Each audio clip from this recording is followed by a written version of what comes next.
భద్రాచలం పట్టణంలోని ATC raw material విభాగంలో కొంతమంది అధికారుల అండతో అక్రమాలు జరుగుతున్నాయని కాంట్రాక్టర్ బాసిరెడ్డి శంకరెడ్డి ఆరోపించారు. మంగళవారం మీడియాతో మాట్లాడిన ఆయన విభాగంలో జరుగుతున్న వ్యవహారాలపై తీవ్ర అసంతృప్తి వ్యక్తం చేశారు.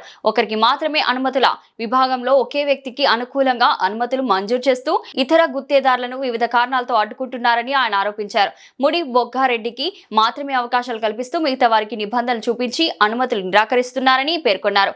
మాఫియా తరహా ప్రవర్తన కొంతమంది అధికారుల వ్యవహారం మాఫియా అనుచరులను తలపించేలా ఉందని శంకరెడ్డి విమర్శించారు. నిజాయితీగా పనిచేయాలనుకునే గుత్తేదారులకు అవకాశాలు ఇవ్వకుండా అన్యాయంగా ఇబ్బందులకు గురి చేస్తున్నారని అన్నారు.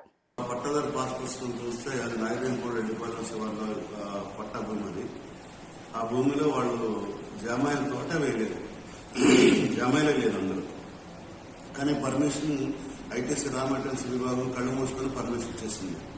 వాళ్ళు ఫీల్డ్ విజిట్ కూడా చేయకుండా పర్మిషన్ చేశారు. ఈ పర్మిషన్ తోనే వాళ్ళు సారపాకలో ఉన్న నా ల్యాండ్ దగ్గరకు వచ్చి వాళ్ళు కటింగ్ స్టార్ట్ చేశారు. సో ఇంత అక్రమానికి పాల్పడుతున్నాడు ఈ కాంట్రాక్టర్ అని చెప్తే కూడా ఐటీసీ యాజమాన్యం అతని మీద చర్య తీసుకోలేదు. మనకి నాలాంటి వ్యక్తి పొలంలోకి అనాథరైజ్డ్ గా నాకు చెప్పకుండా, నా అనుమతి లేకుండా, నా ప్రమేయం లేకుండా, నా పర్మిషన్ లేకుండా, మేము ఐటీసీని సంప్రదించకుండా, వాళ్ళకి పర్మిషన్ అడగకుండా నా పొలంలోనే కట్ చేయించాడు అంటే ఇంకెంతమంది పొలాల్లో ఈ అక్రమ దందా ఈ బక్కారెడ్డి అనే అతను నడిపిస్తున్నాడో తెలియడం లేదు. దీని వెనక ఏ అఫీషియల్స్ ఉన్నారో తెలియడం లేదు. ఐటీసీ అఫీషియల్స్ చెప్పినా కూడా, వాళ్ళు చెప్పినా కూడా ఆపమని చెప్పినా ఇతను ఆపలేదు. దీని మీద నేను 27వ తారీఖు నేను పోలీస్ స్టేషన్ లో కంప్లైంట్ ఇచ్చాను. ఈ బక్కారెడ్డి, హంస వైఫ్ ఆఫ్ వెంకటరామరెడ్డి అండ్ హంస మరిది సునీల్ రెడ్డి అండ్ హంస కూతురు సౌమ్య, ఈ నలుగురు పేర్ల మీద పోలీస్ స్టేషన్ లో కంప్లైంట్ ఇచ్చాను. ఆ కంప్లైంట్ రిజిస్టర్ అయింది. మరి ఈ కంప్లైంట్ తప్పనిసరిగా వాళ్ళు చర్య తీసుకుంటారు అనుకుంటున్నాను. ఇది అక్రమంగా నా పొలంలో ప్రవేశించడం, దొంగతనంగా కలప నడుపుకోవడం, దొంగతనంగా కలపని అమ్ముకోవడం, ఈ దందా నడుస్తుంది. దందాన్ని అరికట్టాలని చెప్పి పోలీస్ స్టేషన్ కంప్లైంట్ ఇవ్వడం జరిగింది. అది ఎంతవరకు వాళ్ళు యాక్షన్ తీసుకుంటారో చూడాలి. ఒకవేళ యాక్షన్ తీసుకోకపోతే దీని మీద ప్రైవేట్ కేసు నేను సబ్మిట్ చేస్తున్నాను, కోర్టులో ప్రైవేట్ కేసు వేసేస్తున్నాను. సో ఇది జరిగిన విషయం. ఈ పరిస్థితి మనకు జరగకూడదు.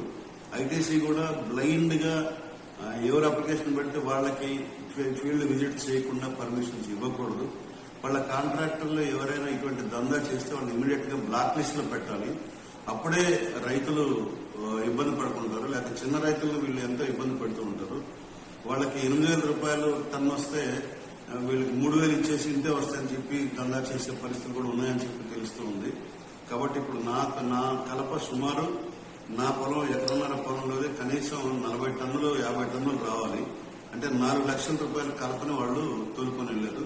ఈ 4 లక్షల రూపాయలు నాకు పోలీసు వారు రికవరీ చేయించి ఇవ్వాలని చెప్పి నేను వాడికి దరఖాస్తు పెట్టాను. ఇప్పుడు సోమ్య వాళ్ళ సర్వే నెంబర్ ఎంత, మీ సర్వే నెంబర్ ఎంత పెట్టండి? మాది పెట్టాను 191 ఆ సర్వే నెంబర్ సార్పక్క.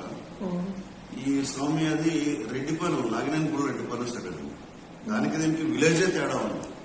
ఒక గ్రామంలో కాదు, విలేజే తేడా ఉంది. సో ఆ రకంగా వీళ్ళు దందా చేస్తూ ఉన్నారు. మీరు స్టేషన్ లో ఏమైనా ఫిర్యాదు చేశారు సార్? అంటే నా పొలంలో లేకుండా నడుపుతున్నారు. దాన్ని ఇమీడియట్ గా ఆపి తోలుకెళ్ళినటువంటి మెటీరియల్ కి నాకు డబ్బు ఇప్పించాలని పెట్టాను. నాకు నష్టపరిహారం చెల్లించాలని పెట్టాను. వాళ్ళ మీద యాక్షన్ తీసుకోవాలని చెప్పి